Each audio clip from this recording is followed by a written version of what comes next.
नमस्ते। क्या हमारे देसी जेम्स बॉन्ड अजीत डोभाल जी अपना पद छोड़ने वाले हैं?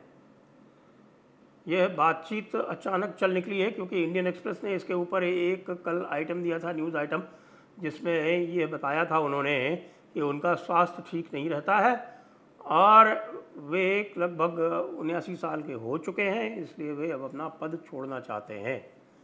तो वैसे तो यदि वे पद छोड़ दें तो बहुतों का भला हो जाएगा, विशेषकर इस देश का भला हो जाएगा, क्योंकि जो भी उनको अच्छे काम करने थे वे कर चुके। और जिसको कहते हैं कि हर व्यक्ति का एक समय होता है, वो जो उनका सर्वश्रेष्ठ समय था वो संभवतः अब निकल चुका है। अब वे इस देश के ऊपर, इस देश की सुरक्षा नीति के ऊपर एक बोझ बनते जा रहे हैं। क्यों बनते जा रहे हैं? क्योंकि उनको कहा गया था 2017 में कि आप इस देश की 2019 में कि आप इस देश की एक सुरक्षा नीति लाइए। आज तक वो ला नहीं पाए हैं और उनकी जो सुरक्षा नीति का जो सारा का सारा एक माया जाल है, इंद्रजाल भी कह सकते हैं उसको, वो केवल और केवल इंटेलिजेंस और पुलिसिंग तक सीमित है। ये हमने देख लिया कि किस प्रकार से उन्होंने 370 हटने के बाद जो जम्मू और कश्मीर में एक बना था एक वातावरण, उस वातावरण को समाप्त करने में, उसको बिल्कुल ख़त्म करने में उनका क्या योगदान रहा है। उन्होंने जम्मू कश्मीर को 370 के उसी पूर्व युग में पहुंचा दिया है, जिसमें सारे कार्य जो थे वो अलगाववादियों के साथ समझौता करके होते थे। वही सेटलमेंट वाला, settlement with separatist, negotiation with separatist, negotiated settlement, वही जो पुरानी बातें जो डोभाल साहब कर रहे हैं वही है जो उनके गुरु दुल्लत साहब किया करते थे। और दुल्लत साहब की अचानक वापसी हो गई कश्मीर में। उसके अतिरिक्त उनके जो मधुर संबंध हैं मध्य एशिया के देशों से, वो किसी से छुपे हुए नहीं हैं। उसके कारण उन्होंने कुछ, हो सकता है कुछ अच्छे परिणाम भी दिलाए हों, लेकिन उसको जिसको कहते हैं कि एक प्रिंसिपल है, पीटर्स प्रिंसिपल, कि that you rise to the level of your incompetence. तो अब वो उस स्थिति में पहुंच चुके हैं जहां पर कि अब उनकी इनकॉम्पिटेंस की स्थिति आ गई है। तो उस पीटर्स प्रिंसिपल के हिसाब से वैसे भी उनको छोड़ देना चाहिए था, तो यदि छोड़ रहे हैं तो बहुत अच्छी बात है, हम इसका स्वागत करते हैं।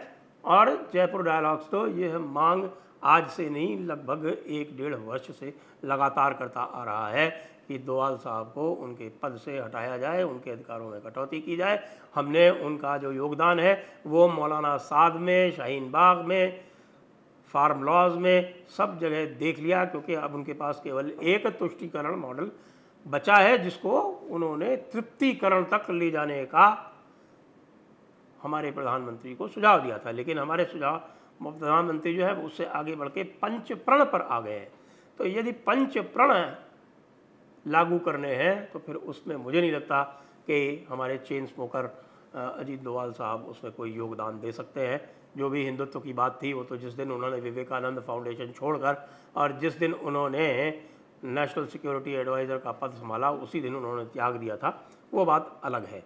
अब बात आ रही है कि अगला कौन बनेगा। तो अगले में 2 नाम जो बताए जा रहे हैं वो है अनिल सामना, जो कि वो भी एक पुराने आईपीएस ऑफिसर हैं, इस समय national technical research organisation NTRO जो है उसके अध्यक्ष हैं, पहले रॉ के प्रमुख रह चुके हैं। और दूसरे जो है सामंत गोयल, वो इस समय वर्तमान में रॉ के प्रमुख हैं। मुझे ये लगता है कि अब नेशनल सिक्योरिटी का जो भी कॉन्सेप्ट है, जो भी उसकी अवधारणा है, उसे केवल पुलिसिंग से, इंटेलिजेंस से ऊपर ले जाने की आवश्यकता है।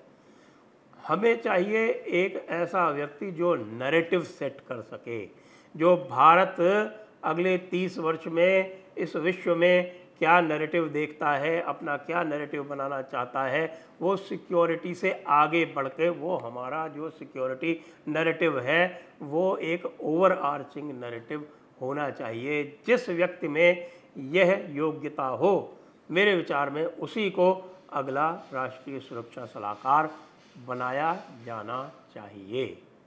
तो इसलिए यदि किसी को बनाया जाना है तो डॉक्टर एस जयशंकर के किसी चेले को बनाया जाए, न कि डोभाल के किसी चेले को। ये मेरा मत है। जय हिंद, वंदे मातरम।